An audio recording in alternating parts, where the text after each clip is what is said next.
네, 안녕하세요. 이제 8강 소설 물 한 모금 보도록 하겠습니다. 자, 우리 한마디 박스부터 먼저 한번 볼게요. 자, 어느 날 가을날 비를 피해 초가집에 모여든 사람들과 그들에게 따뜻한 물 한 모금을 베푸는 주인 사이에 흐르는 따뜻한 정을 그린 작품이다. 이 평안도 사투리를 사용해서 향토색과 현장감을 확보하고 있으며 인물들의 대사를 통해 암시적으로 이 시대적 배경을 드러내는 것이 특징입니다. 이 처마 밑에 모인 사람들의 각각의 사연과 그 속의 작은 정을 사실적으로 그림으로써 당시 순박한 사람들이 살아가는 모습을 보여주고 있습니다. 자, 핵심 정리도 볼게요. 갈래는 단편소설, 성격은 관조적이다. 관조적이다라는 거는 좀 멀리서 이제 바라다보고 좀 객관적으로 내려다보는 그런 걸 얘기하죠.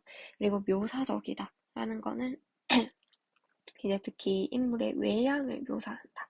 이런 식으로 저 인물이 어떻게 생겼는지, 옷은 뭐를 입었는지, 걸음걸이는 어떤지 이런 식으로 굉장히 구체적으로 설명을 해줄 때 그때 묘사적이다라고 얘기를 합니다. 그 다음에 시점은 3인칭 전지적 작가 시점이고요. 배경은 비 오는 가을, 이 계절적 배경까지 제시가 되고 있고 그리고 간이역, 이 작은 기차역 건너에 있는 초가집입니다. 그래서 이 기차를 타러 가야 되는 사람들이 갑자기 비가 오니까 일단은 요 초가집 처마 밑에 하나 둘씩 모여드는 그런 상황이라고 합니다. 주제는 작은 배려를 통해 얻은 따뜻한 마음, 또 작은 인정을 통해 얻을 삶의 위로라고 할 수 있겠습니다. 자, 가문남부터 한번 볼게요. 가을 하늘이란 정말 고양이의 눈알인가 보다. 이 가을 하늘 하면은 굉장히 푸르고 높고 맑죠. 그 모습이 마치 뭐 같다? 고양이의 눈알 같다. 라고 이 비유적인 표현을 또 보여주고 있습니다.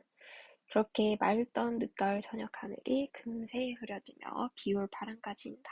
이어 설마 비야 오랴 싶던 하늘에서는 어느새 빗방울이 듣기 시작한다.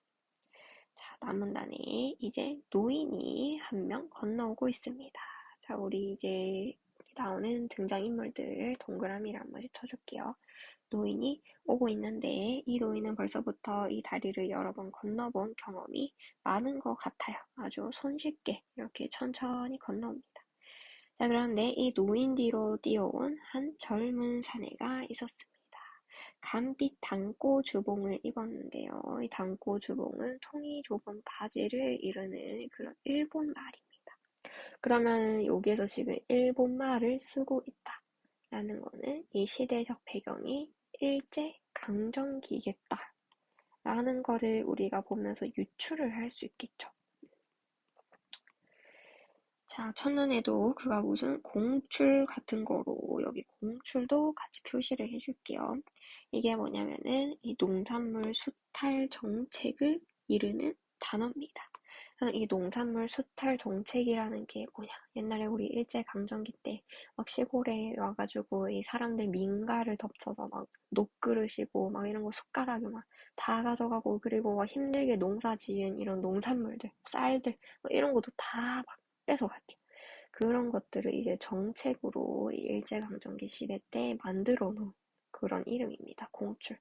그래서 이 단고주봉, 공출 둘 다 모두 일제강점기구나 라는 이 시대적 배경을 암시하는 단어인 겁니다. 자, 이 청년은 노인의 걸음이 불만스러운 듯 속히 건너가고 있습니다. 자, 이런 외나무 다리가 도리어 여럿이 한꺼번에 건너도 된다는 걸 모르는 듯이 노인의 뒤를 따르지 못한다. 청년은 정말 급하게 다리에 올라섭니다. 그리고 이제 다문단, 이제 광대뼈가 두드러진 그런 이 말상을 한 이 사나이가 이제 여기도 새로운 등장인물이 하나 더 추가가 되었죠. 그래서 와서 얘기를 합니다. 뭐 재밌는 얘기랍시고 자기가 막 이렇게 주절주절 이야기를 했어요.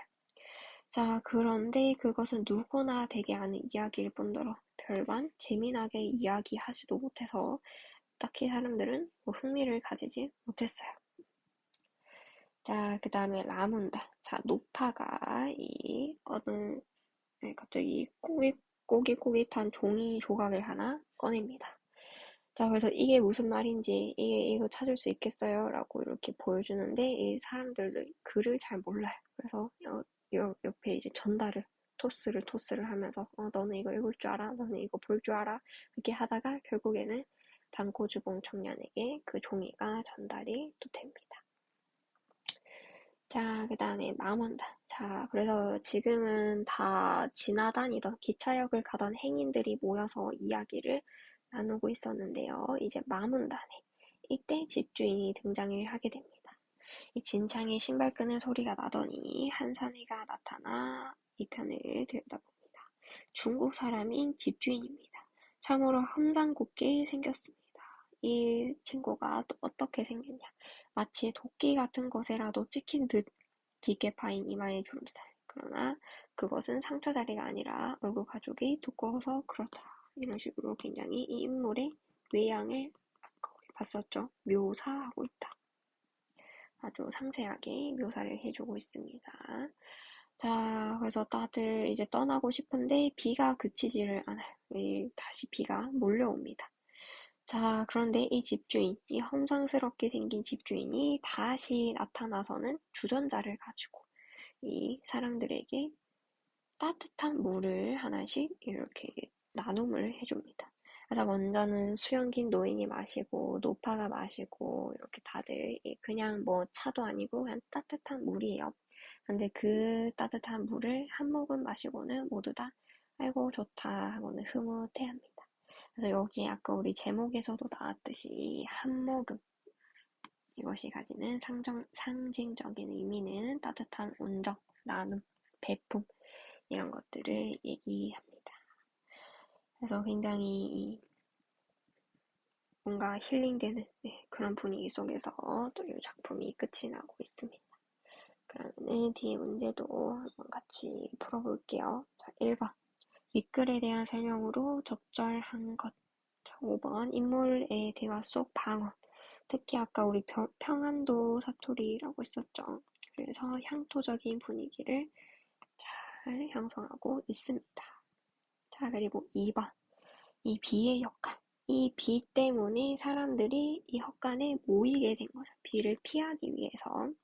그리고 이 비가 오니까 추워서 이제 다들 춥게 이렇게 모여 있었는데 집주인이 따뜻한 물을 건네주니까 아 좋다 하고 풀어진 거죠.